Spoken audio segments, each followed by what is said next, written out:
The higher, the fewer. What does that even mean? If you have to ask, you'll never know. And if you know, you need only ask. Yeah, I just asked. So what are we doing in this video?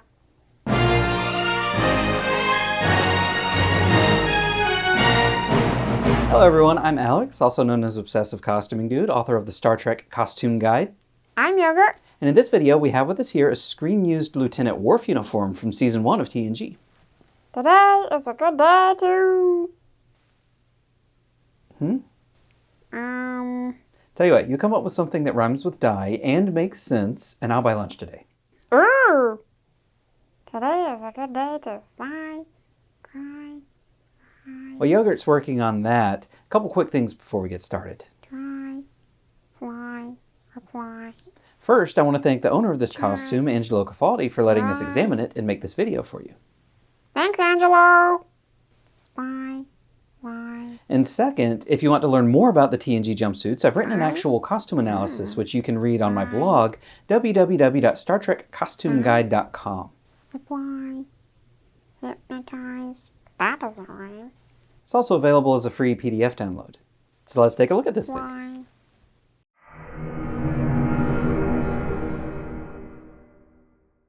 We've done a few of these TNG jumpsuit videos now, so I'm going to try and avoid rehashing characteristics and details that I mentioned in previous videos. One of the things that I mentioned in a couple videos for other uniforms is how this red division color is so much more purple in person than you might expect considering how red it looked in the show.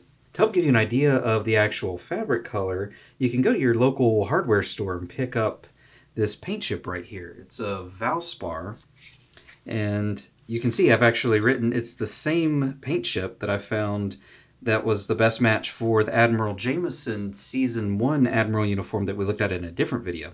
But it's a Valspar paint chip, number 1010-7, berry brown. It's a pretty close match to the Worf jumpsuit fabric color here, also from Season 1. But it's actually not a great match for the trim along the neckline and the yoke, which is a slightly different color, like we've seen on the other early TNG uniforms we've looked at. So for the trim, you can pick up this other paint chip here. This one is Sherwin-Williams. It's on a card here with 4 different colors. The number is HGSW1022. HGSW 1022. It's card number 102A. 102A. And the color is Saskatoon Berry, is what they call it. And it's a much closer match to the trim fabric color than the Valspar Berry Brown paint chip that I just showed you. So this color is more of a kind of a neutral magenta color. So yeah, in person, it's much more of a kind of a maroon or a dark cherry red or berry kind of color rather than just the full-on red like we saw on the show.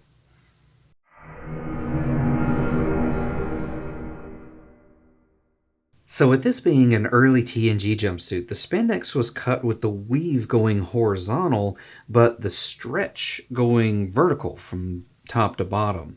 As I mentioned before, I have no idea why, but there are a couple things that I find particularly interesting about this Worf jumpsuit. First, even though the spandex was cut with the stretch going up and down from top to bottom, there's still actually quite a bit of stretch from side to side. So I think this may actually be 4-way stretch spandex instead of the 2-way stretch that we normally see with these jumpsuits. If so, that raises the question as to why they weren't all made with 4-way stretch spandex, but for whatever reason, I think this one was. The other thing I thought was interesting was that the sleeves were not cut with the cross grain going side to side horizontally like we saw on the rest of the jumpsuit, but with the weave of the spandex at a sharp diagonal like this. Not quite parallel to the lower outer edges of the yokes, but not quite on the true bias either. It's just this sharp diagonal, and I have no idea why. But it's something that we also saw on the Dr. Crusher jumpsuit, also from season 1. You can check out that video if you want. We did a video tour of that one. And her sleeves were also cut on this sharp diagonal. And once I knew to look for it, I've actually seen it in some other places too.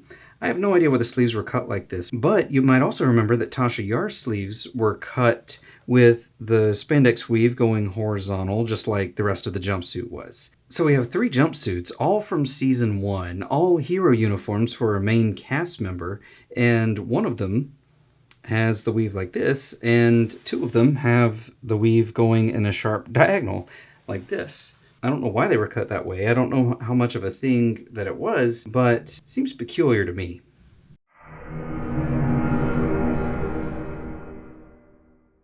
Here's a special little detail that we didn't often get to see on these uniforms, and that's this little holster here.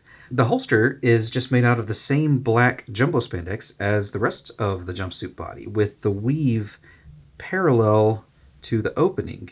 The allowance is turned under, and then the holster just hand sewn to the jumpsuit body. Using the holster as a clue, I was able to do a little detective work as to when this jumpsuit might have actually been worn in an episode. The holster indicates that Worf would have had a weapon, and there's minor distressing around the jumpsuit too. Just a few ripped seams and tears and stains and splotches, that kind of thing.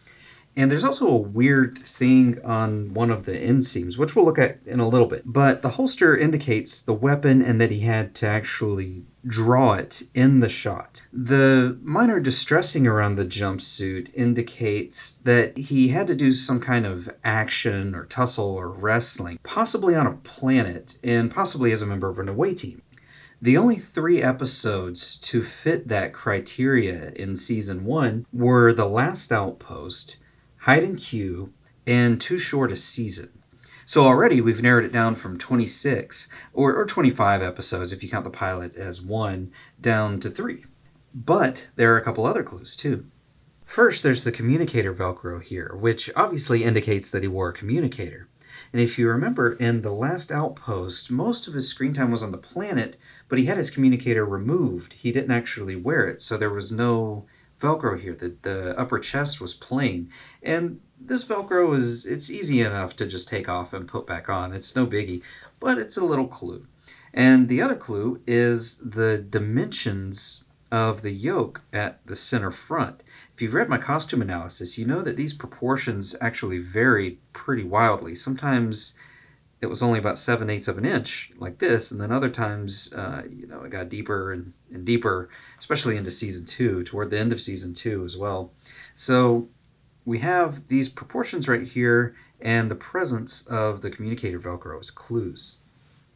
So if we think about the other 2 episodes, Hide and Q and Too Short a Season, I believe Hide and Q to be the most likely contender for several reasons. If you think about the action in Too Short a Season, it was really only one action sequence, kind of in the middle of the episode where Worf beamed down with the away team and everyone was attacked and everything, and they beam back up. On the other hand, in Hide and Q, Worf was armed for pretty much the entire episode, right from the beginning when he drew his phaser and leapt over the bridge railing to confront Q's little 3-snake-headed apparition thing. And then he was whisked onto the planet along with most of the crew, the Q planet with the green sky and everything. And most of his screen time in that episode was actually on that planet with his phaser. Plus the actual action stuff where he was kind of rolling around and of course he got stabbed with the bayonet thing on the gun. This particular jumpsuit doesn't have the bloody hole in the middle from where he was stabbed, but still, the majority of Worf's action screen time, really the entire season, but especially with these criteria that I just mentioned, are in the episode Hide and Q. So for all these reasons, I believe this jumpsuit was probably used in that episode.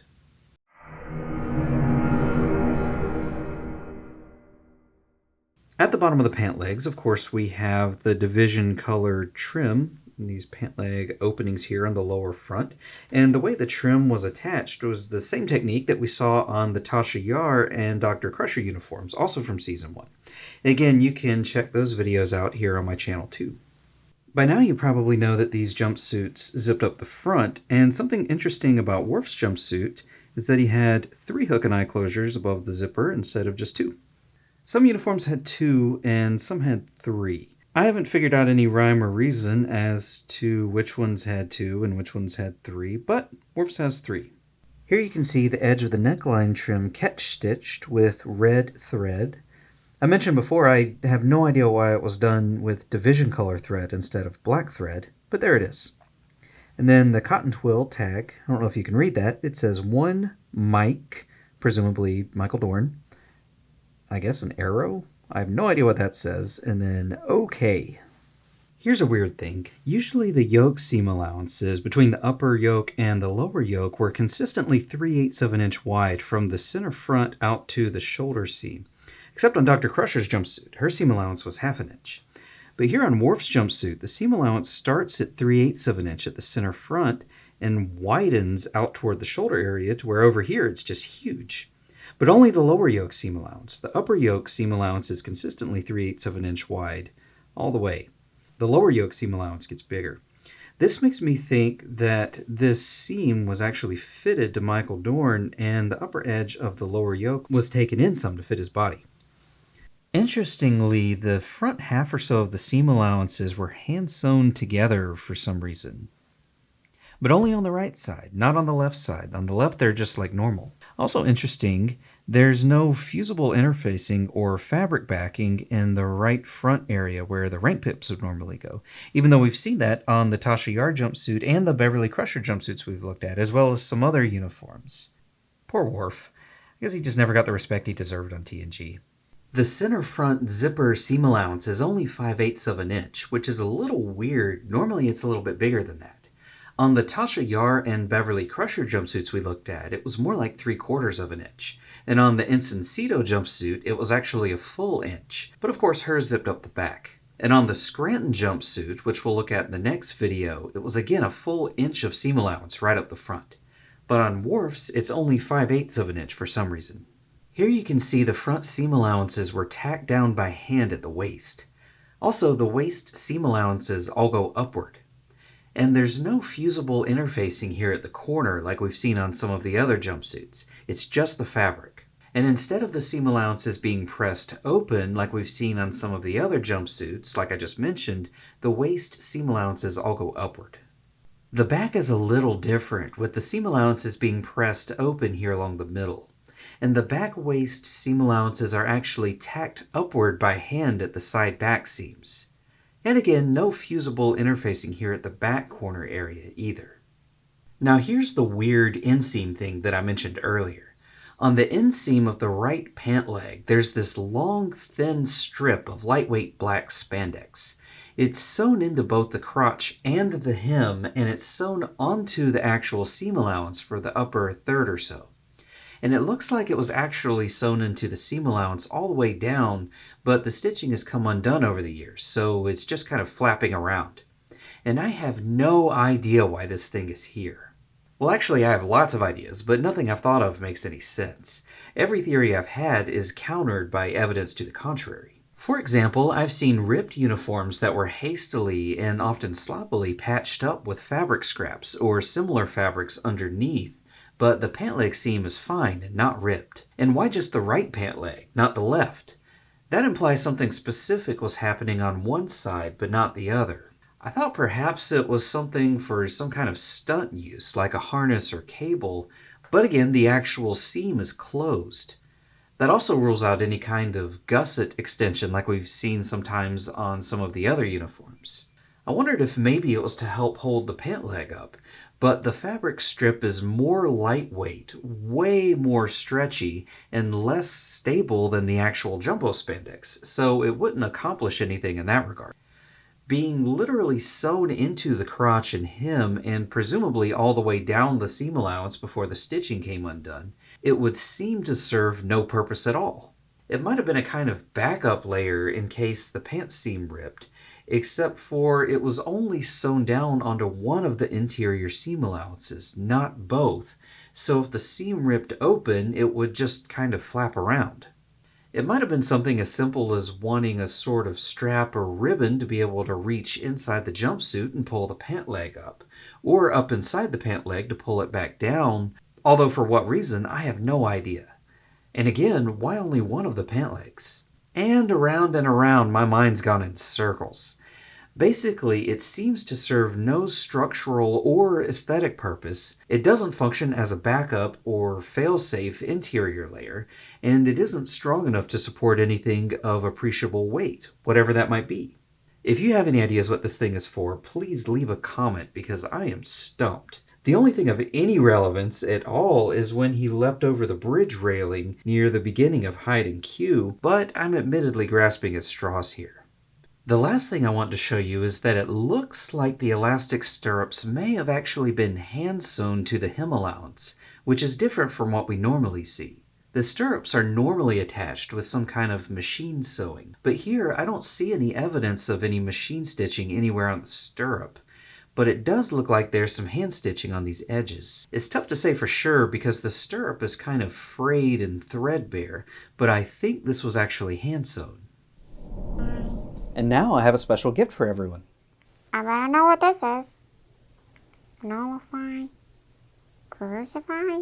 I patterned this jumpsuit using a technique that I learned in this book, 101 Sewing Secrets from the Singer Reference Library. It's a cool book full of neat tips and tricks, so I'll put a link down below for those of you who are interested.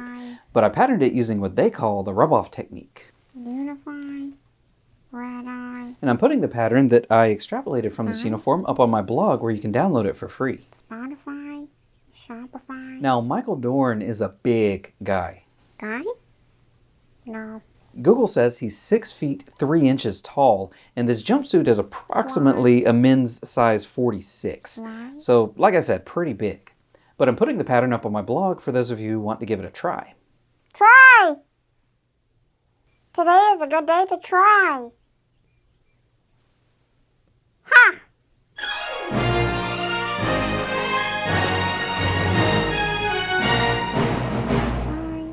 Supply. Hypnotize. It's also available at... Rhyme. I'm sorry. It doesn't rhyme! Oh, God, no, it doesn't, does it? That's what I said.